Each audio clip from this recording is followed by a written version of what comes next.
We are now 3 weeks into the Prismatic Evolutions format with 2 major events having taken place, the Miraidon Regional Championship and the Puerto Rico Special Event. Coming up next weekend though is the big one, EUIC in London. The 2 previous events gave us a great idea of what to expect at EUIC, and bearing a couple of interesting decks, nothing too surprising or different happened than what I predicted in my previous video talking about the expected tier shifts for the top decks now that Body is out in the wild wrecking people's setups. Because of this, today's video will focus on only the tier 1 and tier 2 decks, since the bottom tiers feature underpowered and underused decks for the most part. But if you want to hear my thoughts as to why they are there, I definitely encourage you to go back and watch the first half of my previous video to learn more about them. So with 2 tournaments having taken place, let's first talk about 2 brand new inclusions that I didn't even talk about in my previous tier list video, Gouging Fire EX and Pidgeot Control. Don't forget that you can watch videos 24 hours earlier if you become a channel member by following the link in the description below. This kind of support helps me continue to create content like this, so please consider becoming a channel member if you enjoy the content. Both of these arrived directly in tier 2, as they proved themselves at the Miraidon Regional Championship, with Gouging Fire placing second, losing a narrow finals match to Miraidon EX, and Pidgeot Control narrowly missing top cut with an unfortunate tie in the last round of day 2. Neither of these decks were played in high numbers, which makes for a stronger argument about their raw power and potential, and they likely would be placing more if more players used them. Gouging Fire has been gathering momentum for a while now, with a few players really championing the deck as a powerful toolbox deck, having access to not only Gouging Fire's powerful Blaze Blitz, but also Entei's Burning Rondo, and more importantly Delphox's Magical Fire to threaten multiple Pokemon when going up against decks like Dragapult and Gardevoir.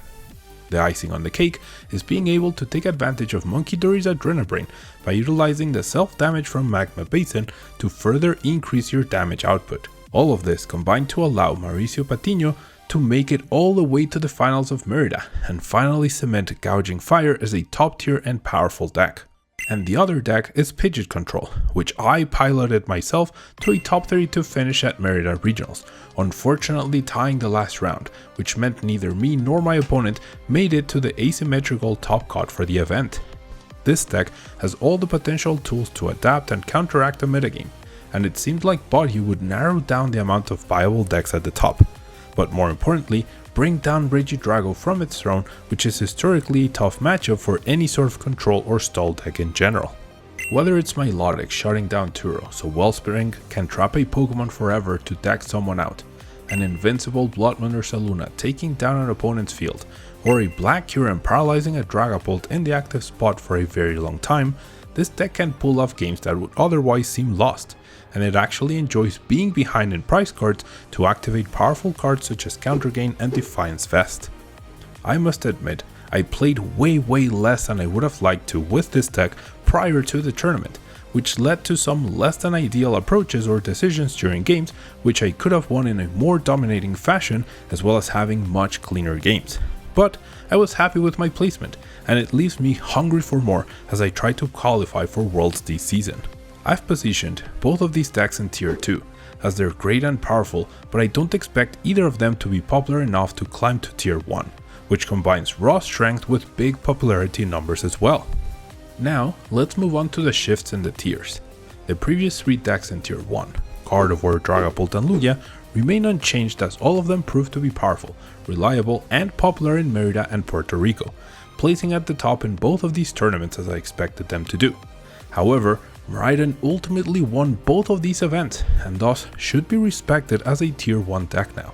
Ever since Surging Sparks and its win in Sacramento, Miraidon put itself back on the map very solidly, but now there is no argument as to how the deck is extremely viable and popular and might be the number 1 deck to consider when choosing your deck choice for EUIC. The deck has all the necessary pieces to keep succeeding. It is extremely fast and can start taking down almost anything since the first turn. It has versatility in its various attackers to adapt to any situation, and it has built-in consistency with Tandem Unit and Nestballs easily setting up your board. Whilst I initially thought people would be put off by the variance from the Electric Generator whiffs, I clearly underestimated the appeal of the deck. Can Miraidon make it 3-4-3 in the Prismatic Evolutions metagame? I think it can, but it won't be an easy path to the top. Now heading into Tier 2, we have the two new arrivals of Gouging Fire and Pidgeot Control, both of which had way better performances than the two decks originally there, Cerulegiax and Palkia-V-Star, which have now dropped to Tier 3 and just dropped off the list entirely respectively. Cerulege had some showings at Mérida and Puerto Rico, but nothing stellar, much to what has been the case even before Prismatic Evolutions and Bodio's arrival. The deck is solid, but it has a linear game plan for the most part. It can quickly ramp up the damage to 1KO anything in the format, and it can also play Palkia-V-Star to open Radiant Greninja as a potential attacking threat. Despite this though, it's a lackluster deck that just keeps falling short since it came out in Surging Sparks.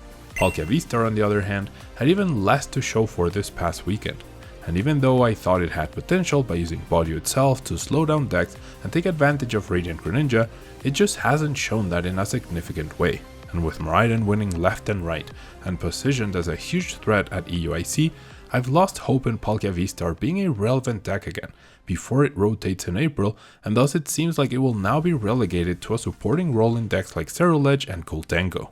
The new up-and-comer in Tier 2 however is Snorlax, a deck that I had very little hope it could do well with Bodio going around, but it seems like that didn't deter it, and whilst it hasn't had a fantastic result just yet, it's a big threat, and it has results on par with other decks, but it isn't as popular as most of these. When factoring in a tier placement, you have to take into account the strength of the deck, the results, and popularity, and in this younger meta, Snorlax remains strong, has decent results, and because it has those good results and it isn't being played in high numbers, that gives those results a bit more merit. When compared to Pidgeot Control, the sample size is still too small to really tell which is the better deck or which one will be more successful. However, with Regidrago's downfall, it is a prime moment for these sort of strategies to succeed as long as they can cope with the pesky Bodio item lock. The other Tier 2 decks, Archaludon and Charizard, have different arguments to remain there. First, Archaludon got second place in Puerto Rico, and is a natural response to the rise in Miraidon decks as well as the popularity of Dragapult. Its tanky strategy that can shift gears into heavy aggression by powering up a Dialga-V-Star out of the blue and using Star Chronos for an extra turn is powerful, and it narrowly lost the finals in Puerto Rico off a crazy draw from Muse restart for a DTE. Charizard on the other side didn't do well at Mérida and had an okay showing at Puerto Rico. But the dominance of Miraidon, I'm sure, has players salivating at the thought of dodging Dragapult and having a successful run with the deck, just easily taking down the big 2-price basic Pokemon out there.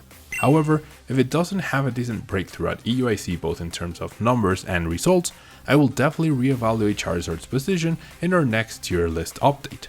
And so, this covers how Bodio has affected the first couple of major tournaments and how the metagame has shifted.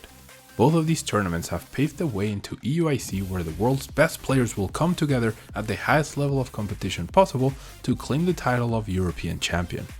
Last time I was at EUIC, I placed in top 4, ultimately losing to the world's best player, Tord Reklev. But this time around, I will be casting the event, so make sure you tune in over on the official Pokemon channels to hear my live analysis on the action of these high-level games. And as always, I will continue to reevaluate and adjust my expectations and opinions as we have more results to see how the metagame and various decks continue to adapt and change, and see if there's still any surprises left somewhere down the line.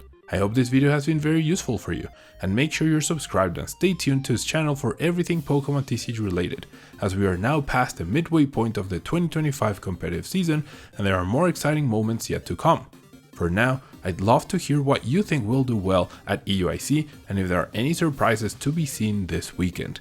Thanks for watching, and until next time. If you want to support the channel, you can use code tablemon to get 5% off at Potan Store for your online codes, 10% off for your sealed product at Flipside Gaming, and 10% off on your aluminum accessories at TC Evolutions. Or if you're looking to buy singles or sleeves, you can fill up your cart and close the tab, then click on the affiliate link in the description and check out.